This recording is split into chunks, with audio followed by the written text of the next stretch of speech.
Good morning, my friend. I hope you're doing well. It's Dr. Lee Warren here with another episode of Tuesdays with Tata. I'm so excited for this talk. We had an incredible talk about the importance of being ready, to preparing your mind for what's coming. Tata's got some great words for us, and I just want to give you this one disclaimer. I quoted what I thought was St. Francis of Assisi. Actually, Lisa came into the rescue. I thought it was R.C. Sproul or Spurgeon that said, he said, always preach the gospel, and if necessary, use words. This old famous quote. I thought it was Sproul or Spurgeon. It turns out to be attributed to St. Francis of Assisi. But after we recorded this, we discovered that that quote may actually not have been said by anybody. It may just be urban legend. So if I misquoted something that's not really real, I'm sorry about that. Maybe it was St. Francis of Assisi or maybe not. But nevertheless, it's a good quote. You'll hear it in the context of the episode. We all have colds. There's some coughing. There's some sneezing. There's some background noise. We did our best. But this episode is worth it. So endeavor to persevere through it. We have a great talk about being ready, getting your mind ready for the things that are to come. Friend, there's some big stuff happening in the world, and you need to be ready for the traumas and tragedies and massive things, the cultural shifts, the massive things that are coming. And we can be ready to change our minds and change our lives. And there's good news. But before we get to Tuesdays with Tata, I just have one question for you. Hey, are you ready to change your life? If the answer is yes, there's only one rule. You have to change your mind first. And my friend, there's a place where the neuroscience of how your mind works smashes together with faith, and everything starts to make sense. Are you ready to change your life? Well, this is the place, Self-Brain Surgery School. I'm Dr. Lee Warren, and this is where we go deep into how we're wired, take control of our thinking, and find real hope. This is where we learn to become healthier, feel better, and be happier. This is where we leave the past behind and transform our minds. This is where we start today. Are you ready? This is your podcast. This is your place. This is your time, my friend. Let's get after it.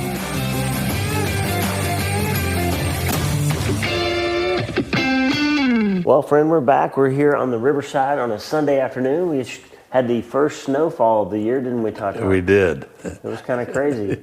A lot of it's gone from the driveway and the sidewalk already, though. That's right. That's encouraging.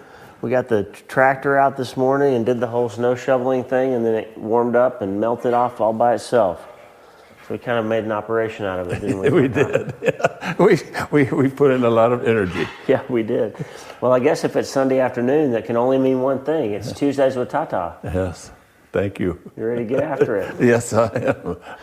I apologize. My voice is not back. Lisa and I have had some sort of horrible virus, and somehow Tata managed to be spared from it. Yeah, I'm blessed and highly favored. Yeah. We had the stomach issues prior to that, but yeah. So we took turns with that, I think. It's been a few months of somebody being sick almost all the time in our house, but we're getting through it. It's going to be okay. So apologize for any creakiness in my voice. Maybe a sneeze here and there. We'll edit that out. Yeah. And we'll go from there. Yeah. So what are we going to talk about today, Tata? 1 Peter 1:13. 1 Peter 1:13. And which is a very, very thought-provoking verse, but in the King James Version, it says, gird up your loins of your mind. Gird up the loins of your mind. That's right. And I apparently said out loud, what does that mean? I've always wondered what that meant. I had some vague knowledge of it and some vague understanding of it. And then Lisa sent me a screenshot of a Hebrew definition of the word. It's girdle. Yeah. It means to gird up. And an interesting part of it is, and understanding this, is that when you have the girdle tightened, that means you're ready. Yeah. You're ready to serve, or you're ready for action. But if it's loose, or you're resting, or you're lazy. Yeah. So one of the things that Peter is stressing here is don't be lazy, or don't be at rest. That's right. Be mindful. That's right. I brought it to your attention because I love the idea that it's not just Paul and Jesus that are telling us about being ready with our minds and preparing our minds for action, but Peter gets in on the action as well. And he says this curious phrase about girding up the loins of your mind. I thought that was an interesting play on the metaphor of preparing yourself. So there's an interesting passage back in 1 Kings 18:46, because as you said when we talked about this the other day, that phrase "gird up your loins" shows up throughout the Bible, and almost comedically in 1 Kings 18:46 when Elijah has to run to go outrun the prophet to get to Jezreel.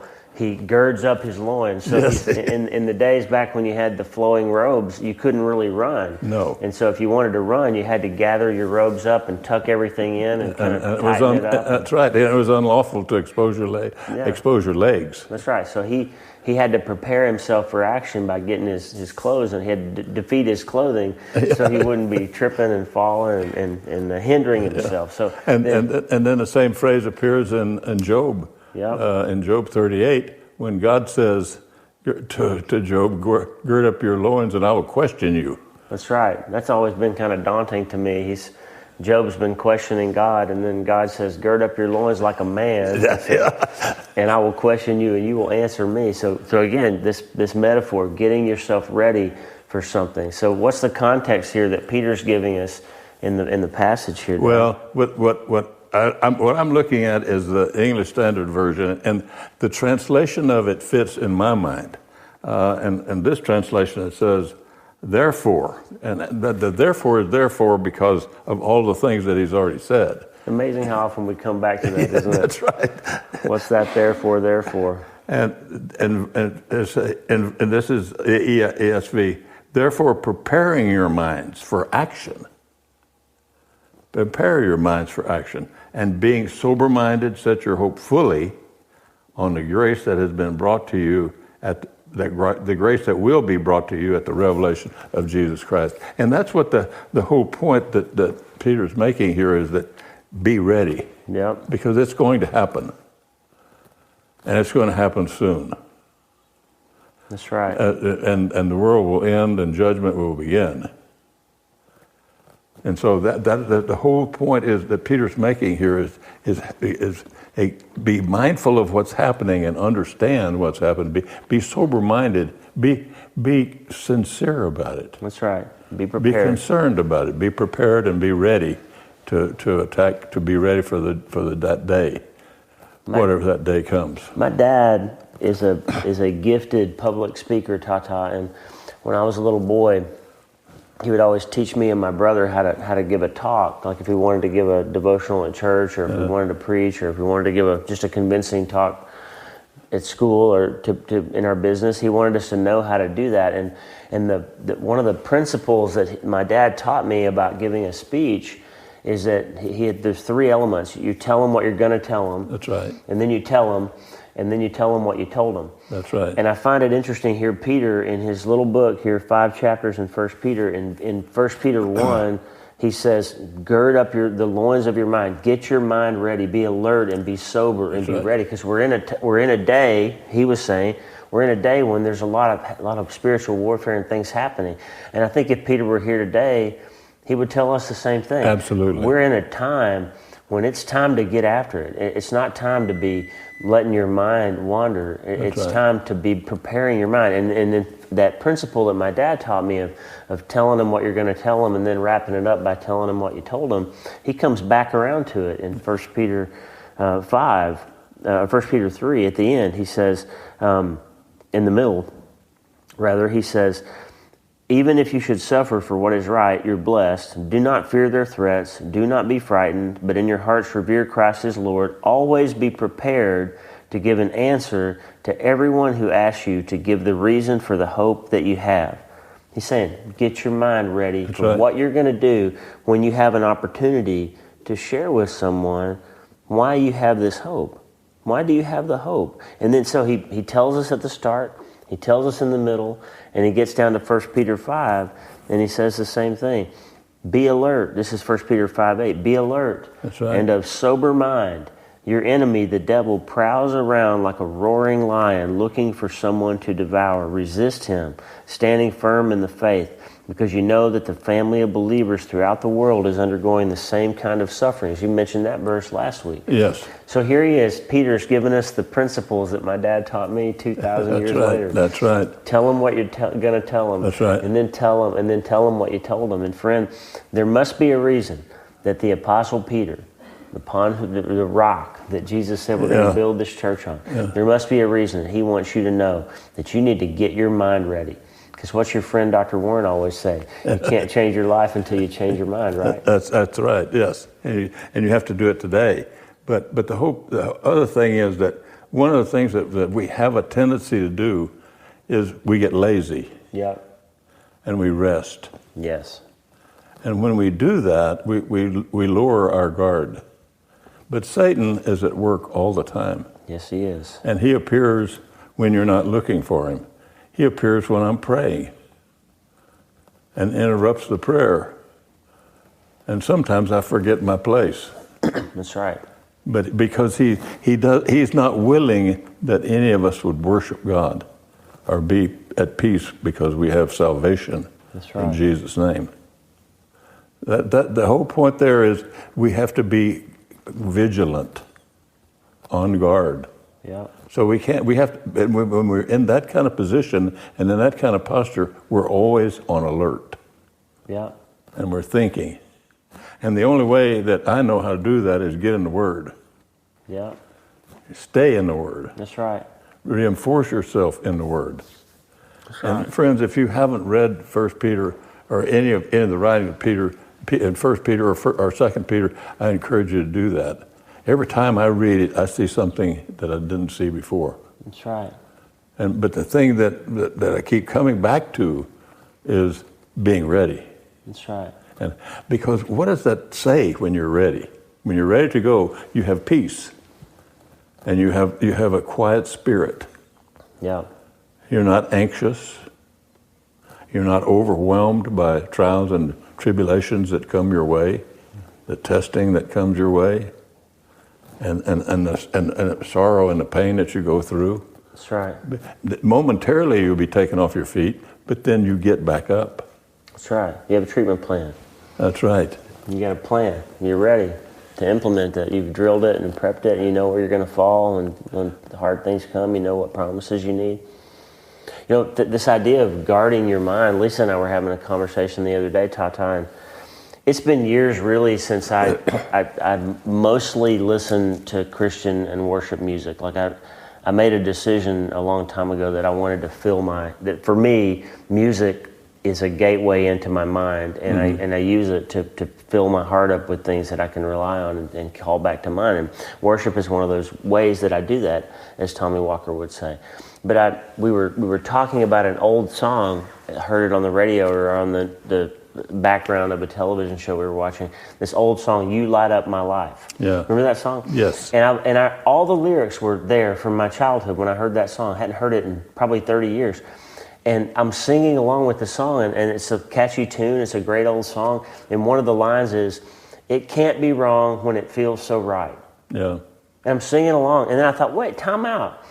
I just said in my mouth that it can't be wrong if it feels right. And that's not true. That's right. And so what the point is this, not that there's anything wrong with listening to secular music, but this goes right in line with what Peter's telling us. Like, be careful what you put in your mind. That's right. Because you'll preach it to yourself as if it's true.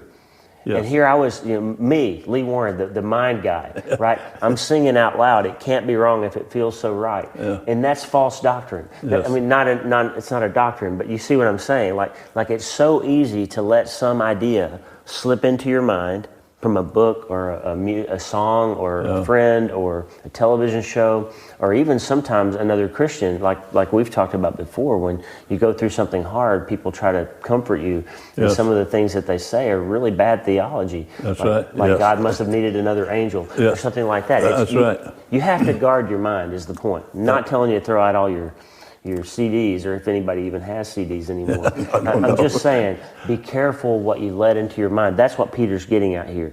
That's correct. And it's so easy to let it in. Just like the event that you described, that had to be easy. But you said, but you were aware and alert enough in your own thinking to realize that's not right. That's right. And there's so many times that we think about, just as you said, some of the people that have said things to us that they thought were comforting. But one of the greatest comfort that I had was with a guy came to see me that didn't say much. I remember some of the things that he said to me, but I don't recall I don't recall him giving me platitudes. Yeah. The people who show up and shut up, as John said. That's right. Yes. Yep. That's right. But the whole point is that you can't be alert, you can't be sober unless you're in the Word and that you understand. And that's another thing that you have to do, in my mind, is that when you talk to God, ask God to talk to you and help you understand. That's right. And He will. Yeah. It will come to you. It may not come to you at that exact moment, but it will come to you when you need it. That's right. And so that's like putting on armor, the armor that the Apostle Paul was talking about. That's right. Paul even talks about gird your loins with the truth, like gird yourself up. That's right. You prepare yourself. And this is the thing that we have a tendency to forget, that we're in a battle. We're in a battle for our soul. God wants us home, and Satan wants us to bow down to him. That's right. So that's a choice that you have to make. But the only way you can do that and be fully prepared is you have to walk with God. That's right. And you have to ask them to help you. And you have to ask for the Holy Spirit to help you, and ask for Jesus to help you. See, Jesus did some of the things that for us that it was impossible to do for us. He loved us, and He died for us. That's right. No, I can't die for you, and you can't die for me. That's right. And have any hope of eternal life. That's right. This battle metaphor, Ephesians 6, when Paul talks about the full armor of God, again in the King James, that phrase shows up where he says in verse 14, "Stand therefore, having your loins girt about you with truth." Yeah. So he's saying, gird up your loins with truth. Like, put things in your mind that are true. Yes. Protect your mind from things that are not true, because those things will crumble and won't hold you up when the world starts to crumble around you, when your faith is tested. That's right. Like, you have to have truth, and you have to have things that are right, as Paul says again in Philippians 4. Like, this concept is important, and that's why Peter brings it to us 3 times in 5 chapters. Gird up the loins of your mind. That's right. Be alert, be vigilant, be sober-minded, be careful what you think about. Like, it's important. I mean, the things that you think about become the ways that your life plays out. That's right. And if you have peace with yourself and you have peace with God, then you will have the kind of peace that no one can understand. The peace that surpasses all knowledge. That's right. But the main thing in that whole equation is having peace with God. That's right. Now, does that mean that we are not sinners? No. No. Does it mean that we still sin? No. That work will not be completed until we face Him.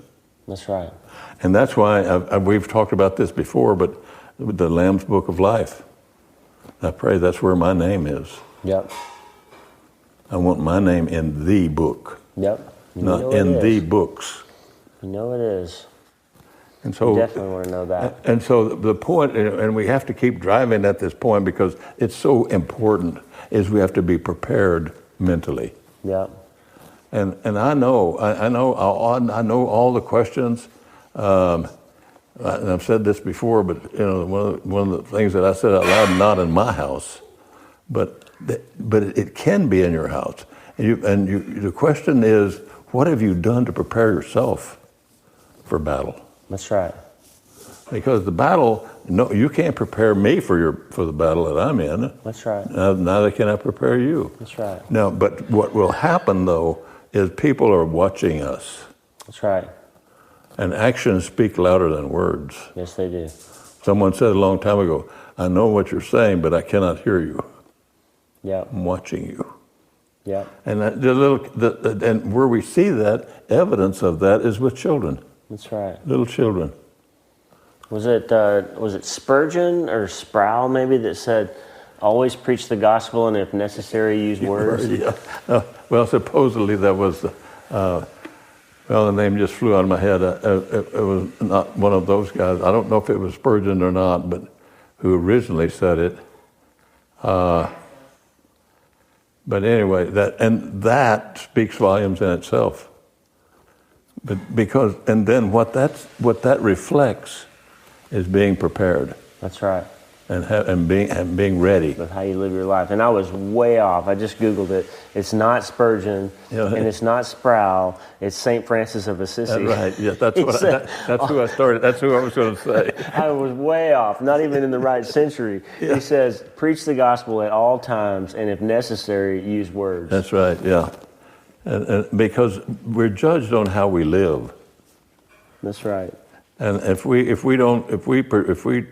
live according to the way that God intends for us to live, and the encouragement that we have is, again in 1 Peter 1:13, set your hope fully on the grace. That's right.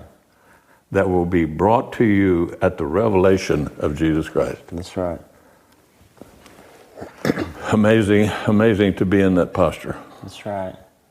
Well, I appreciate you taking this. This is one of those oddball assignments that I gave you. I remember last year I said, let's talk about the what all were the ones that I asked you to bring? The speckled bird. Yeah, the great speckled bird. And the green grapes. We talked about the sour grapes, and the fathers eat sour grapes and the children's teeth are set on edge. And then we talked about that strange phrase, saved to the uttermost. Yes. And so those are 3 wonderful Tuesdays with Tata episodes where I gave Tata an obscure scripture reference, and he had a whole sermon we worked out of it. And this is another one. And I did it because Peter doesn't get the same credit in the self-brain surgery theology world that I've made up as Paul does. I talk about Paul all the time because Paul gives us so many places where he just drills into the importance of mindset in just living this life and dealing with these hard things that we have to face and bearing witness to it.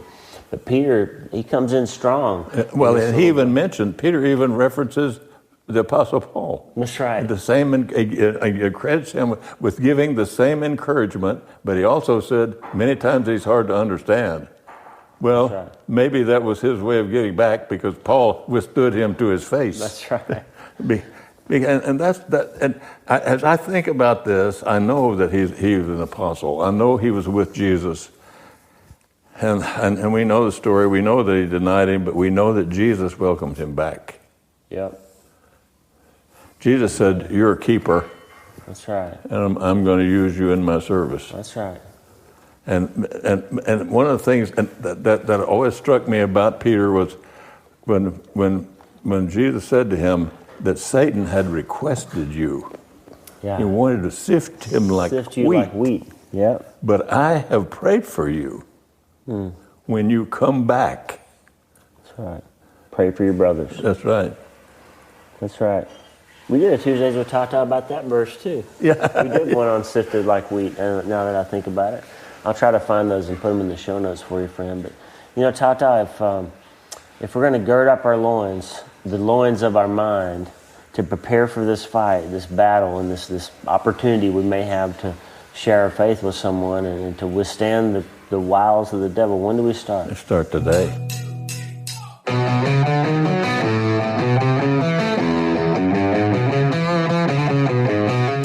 Hey, thanks for listening. The Dr. Lee Warren podcast is brought to you by my brand new book, Hope is the First Dose. It's a treatment plan for recovering from trauma, tragedy, and other massive things. It's available everywhere books are sold, and I narrated the audiobooks. Hey, the theme music for the show is Get Up by my friend Tommy Walker, available for free at TommyWalkerMinistries.org. They are supplying worship resources for worshipers all over the world to worship the Most High God. And if you're interested in learning more, check out TommyWalkerMinistries.org. If you need prayer, go to the prayer wall at wleewarrenmd.com/prayer, wleewarrenmd.com/prayer, and go to my website and sign up for the newsletter, Self-Brain Surgery, every Sunday since 2014, helping people in all 50 states and 60-plus countries around the world. I'm Dr. Lee Warren, and I'll talk to you soon. Remember, friend, you can't change your life, until you change your mind. And the good news is you can start today.